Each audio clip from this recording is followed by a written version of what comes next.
belonged to him. The woman who had been housekeeper at Bascombe Park till house and lands had passed into the hands of the Jews, was at this time the sole occupant of Wildheath. She cooked some supper for her master, and made him as comfortable as she could in the long untenanted dining room, but she was distressed to find, when she cleared the table after he had gone upstairs to bed, that he had eaten hardly anything. Next morning she got his breakfast ready in the same room, which she managed to make brighter and cheerier than it had looked overnight. Brooms, dusting brushes, and a good fire did much to improve the aspect of things. But the morning wore on to noon, and the old housekeeper listened in vain for her master's footfall on the stairs. Noon waned to late afternoon. She had made no attempt to disturb him, thinking that he had worn himself out by a tedious journey on horseback, and that he was sleeping the sleep of exhaustion. But when the brief November day clouded with the first shadows of twilight, the old woman grew seriously alarmed, and went upstairs to her master's door, where she waited in vain for any reply to her repeated calls and knockings. The door was locked on the inside, and the housekeeper was not strong enough to break it open.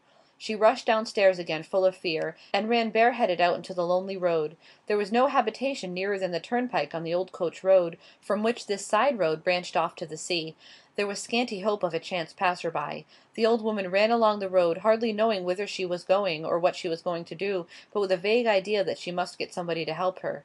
Chance favoured her. A cart, laden with seaweed, came lumbering slowly along from the level line of sands yonder where the land melted into water.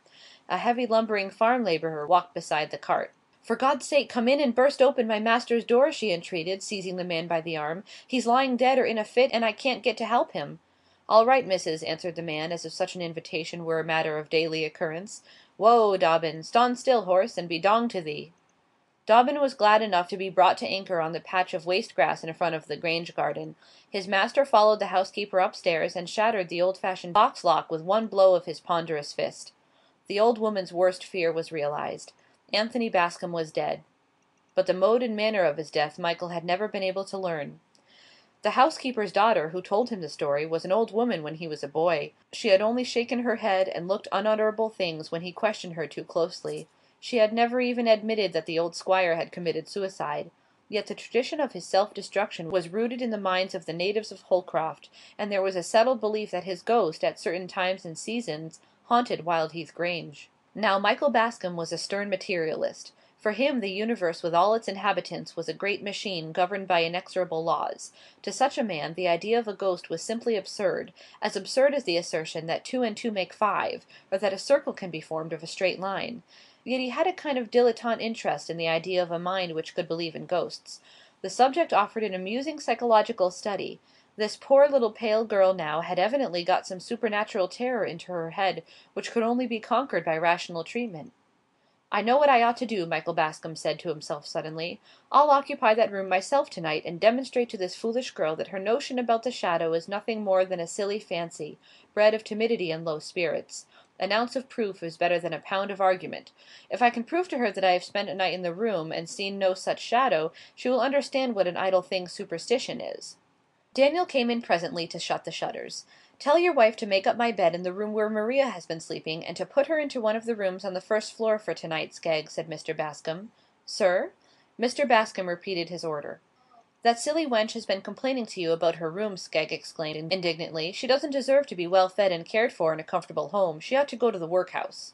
"Don't be angry with the poor girl, Skegg. She has taken a foolish fancy into her head, and I want to show her how silly she is," said Mr. Bascombe. "And you want to sleep in that room yourself?" said the butler. "Precisely." "Well," mused Skegg, "if he does walk, which I don't believe, he was your own flesh and blood, and I don't suppose he'll do you any hurt." When Daniel Skegg went back to the kitchen, he railed mercilessly at poor Maria, who sat pale and silent in her corner by the hearth, darning old Mr. Skegg's grey worsted stockings, which were the roughest and harshest armour that ever human foot clothed itself withal. "Was there ever such a whimsical, fine, ladylike miss," demanded Daniel, "to come into a gentleman's house, and drive him out of his own bedroom to sleep in an attic, with her nonsenses and vagaries?" If this was the result of being educated above one's station, Daniel declared that he was thankful he had never got so far in his schooling as to read words of 2 syllables without spelling. Education might be hanged for him, if this was all it led to. "I am very sorry," faltered Maria, weeping silently over her work. "Indeed, Mr. Skegg, I made no complaint. My master questioned me, and I told him the truth. That was all." "All!" exclaimed Mr. Skegg irately. "All indeed! I should think it was enough." Poor Maria held her peace. Her mind, fluttered by Daniel's unkindness, had wandered away from that bleak big kitchen to the lost home of the past. The snug little parlour where she and her father had sat beside the cosy hearth on such a night as this, she with her smart work-box and her plain sewing, he with the newspaper he loved to read, the petted cat purring on the rug, the kettle singing on the bright brass trivet, the tea-tray pleasantly suggestive of the most comfortable meal in the day. Oh, those happy nights, that dear companionship, were they really gone for ever, leaving nothing behind them but unkindness and servitude? Michael Bascom retired later than usual that night. He was in the habit of sitting at his books long after every other lamp but his own had been extinguished. The Skeggs had subsided into silence and darkness in their drear ground-floor bedchamber. Tonight his studies were of a peculiarly interesting kind, and belonged to the order of recreative reading rather than of hard work. He was deep in the history of that mysterious people who had their dwelling-place in the Swiss lakes, and was much exercised by certain speculations and theories about them. The old 8-day clock on the stairs was striking 2 as Michael slowly ascended, candle in hand, to the hitherto unknown region of the attics. At the top of the staircase he found himself facing a dark narrow passage which led northwards, a passage that was in itself sufficient to strike terror to a superstitious mind, so black and uncanny did it look. "Poor child," mused Mr. Bascom, thinking of Maria, "this attic floor is rather dreary, and for a young mind prone to fancies—" He had opened the door of the north room by this time, and stood looking about him. It was a large room, with a ceiling that sloped on one side, but was fairly lofty upon the other, an old-fashioned room, full of old-fashioned furniture, big, ponderous, clumsy, associated with the day that was gone and people that were dead. A walnut-wood wardrobe stared him in the face, a wardrobe with brass handles, which gleamed out of the darkness like diabolical eyes. There was a tall 4-post bedstead, which had been cut down on one side to accommodate the slope of the ceiling, and which had a misshapen and deformed aspect in consequence. There was an old mahogany bureau that smelt of secrets. There were some heavy old chairs with rush bottoms, mouldy with age and much worn. There was a corner washstand with a big basin and a small jug, the odds and ends of past years. Carpet there was none, save a narrow strip beside the bed. "It is a dismal room," mused Michael, with the same touch of pity for Maria's weakness which he had felt on the landing just now. To him it mattered nothing where he slept, but having let himself down to a lower level by his interest in the Swiss lake people, he was in a manner humanized by the lightness of his evening's reading, and was even inclined to compassionate the weaknesses of a foolish girl. He went to bed, determined to sleep his soundest. The bed was comfortable, well supplied with blankets, rather luxurious than otherwise, and the scholar had that agreeable sense of fatigue which promises profound and restful slumber. He dropped off to sleep quickly, but woke with a start 10 minutes afterwards.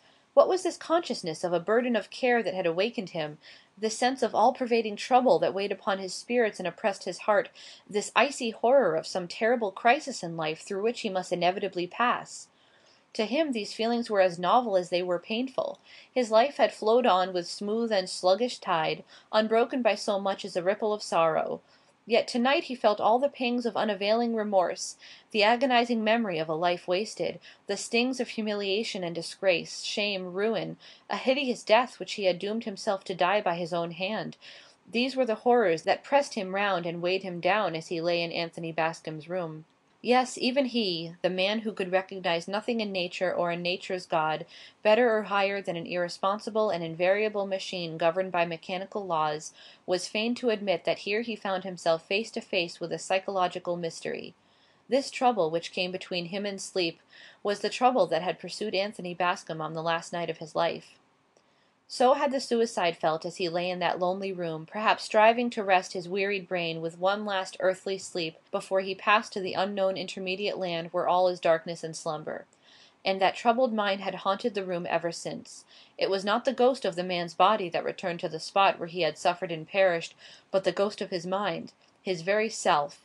No meaningless simulacrum of the clothes he wore and the figure that filled them. Michael Bascom was not the man to abandon his high ground of skeptical philosophy without a struggle.